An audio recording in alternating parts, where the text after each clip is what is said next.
It's a beautiful, beautiful day.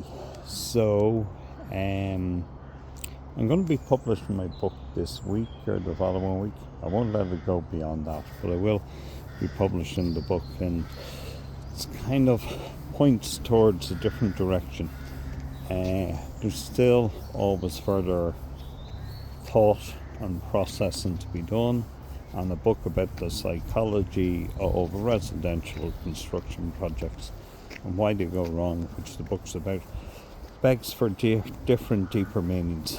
No matter who and what we are, we have to go deeper and try to understand, not even deeper, try to understand things from different lenses. So I think the next one, and the psychology book kind of leaned into psychoanalytic lens, and very understandably it's kind of the same in some ways, but different theories, different lenses, different language, different linguistics have different impact, different meanings, and some will resonate different with different lines. I certainly don't think that it'll sell a lot of copies, but that's not the purpose. That is not the purpose. The purpose is to get process and meaning, and for me, the payback is in systems and understanding. So, most projects don't go wrong because of technical issues. They go wrong because expectations aren't managed or understood. That's why I spend so much time in scope. That's why it's of real importance to have conversations with the builder and ask them, have they read the specifications? Have they read this? I had an argument with one builder about floor insulation. An architect, the homeowners were lovely people, and absolutely lovely people out in Killiney, and they had got somebody off the internet to do the drawings, and the specifications were horrendous for insulation. I changed the specs. I wrote it in the letter of form of tender. I noted it on the drawings, and still the builder came back and was trying to use lower specs insulation. So this conversation may seem like that it needs to be had with the homeowner, but it needs to be had with everybody. And it's not a one-way dialogue. It's a collaborative, informative discussion to make sure everybody's on the same page. And it has to be done. Because there's often projections. Homeowners project onto builders high expectations, high definitions, high hopes. Builders can project onto homeowners as their savior for incomes. There can also be misaligned and projective identification, where positive projections are split off and bad ones occur. People are demonized, and then we're very quickly into archetypes and roles, and even shadow archetypes, which is often cast upon builders, are not necessarily bad, and it's language and nuance, but they do have different meanings. And the shadow archetype is also profoundly resourceful and can get people out of big trouble. So it's not about day-to-day language. It's about trying just to pick up one or two different lenses and different frameworks of thought. The reality is, there's a guy called Winnicott, and he writes so well. Oh my goodness. It's so embarrassing to read this stuff because it's very accessible and yet profoundly deep, and you just go, genie, Mac. If only somebody, well, if only I had that skill set, but he mentions an awful lot about containers And containers to me are very close to the systems that I try to build. The systems for containing the project, the systems for containing the actual interactions of different people, the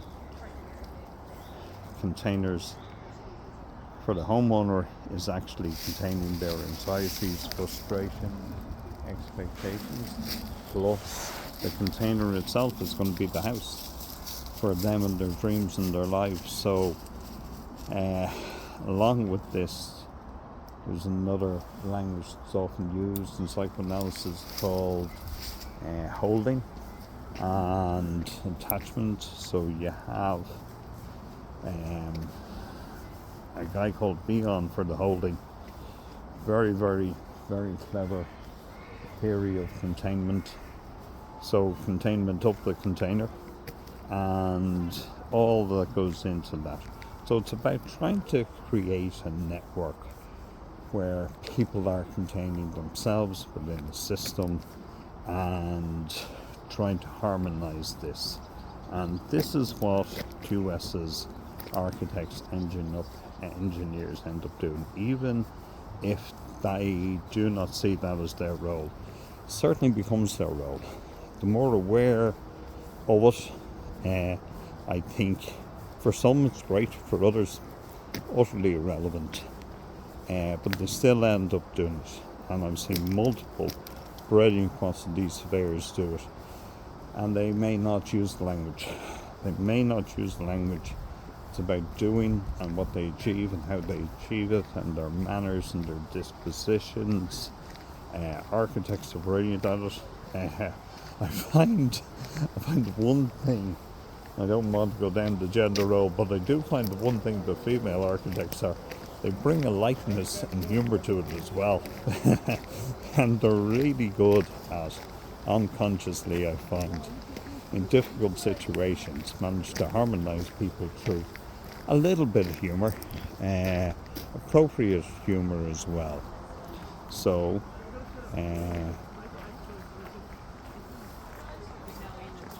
got a lot of people here at the moment. It's on the Sunday. Come on, Holly. So we'll just let a bypass go. We'll head to the waterfall. Good place to go.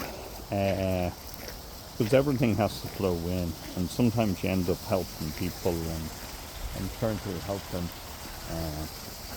Certainly trying to help out a builder who's having, even though I work for the homeowner, you end up working for the whole project, and I'm not getting paperwork the way that I needed to be able to reconcile things, and you certainly don't want to end up doing anybody else's work, but you have to take the bigger picture.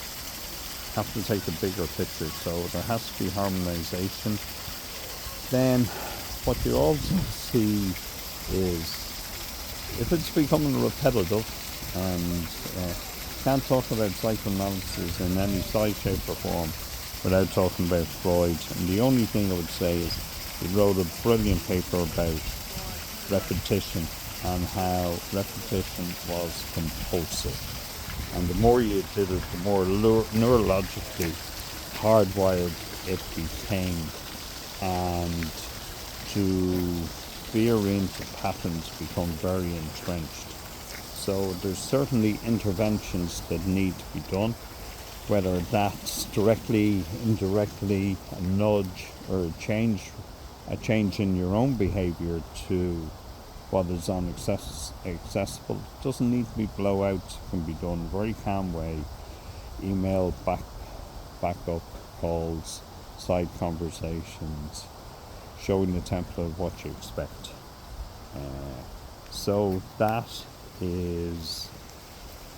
just a few little pertinent thoughts on where my next train of thought will take me. I've kind of nearly been writing this book in parallel with the psychological book, because they are interconnected. They're certainly not the same thing, but they are interconnected. So hopefully I'll have this one done in a year. And if not, well, look, apart from watching Liverpool, the Dubs, Shamrock Rovers, the Leinster and the Irish rugby and soccer teams, it'll fill in a couple of hours. Thanks very much, guys. Appreciate your time listening. If I can be any help in any way, great. Okay, thanks. Best regards, Corey.